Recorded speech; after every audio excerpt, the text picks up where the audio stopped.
养生胶带这个名字，很多人第一次听到都会愣一下。哎，胶带还能养生吗？它不是养生保健的那个养生，它来自于日本养生。后面字我也不认识，我也不认识日文啊。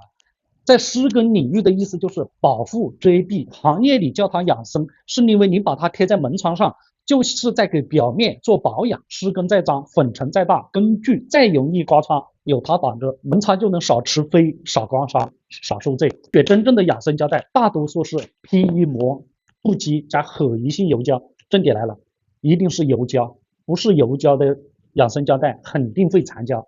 它的核心就是3点：好撕、不残胶，撕了后不伤门窗的表面。门窗保护胶带的规格参数如下：整厚度180微米，看施工能用，也能耐一点点拉扯的厚度，粗粘力大于等于8号光球，一贴就能挂住，不用来回按指刺。对钢板的捏着力在每24毫6油动，处于贴得稳但不会死粘的安全区域，长期耐温约80摄氏度，室内油漆、灰尘、轻度很好处理，都能轻松刮住。所以为什么叫养生胶带？因为它贴上去之后，就是在给门窗做保养、做保护，稳、干净、好撕，而且不残胶，这就是养生胶带。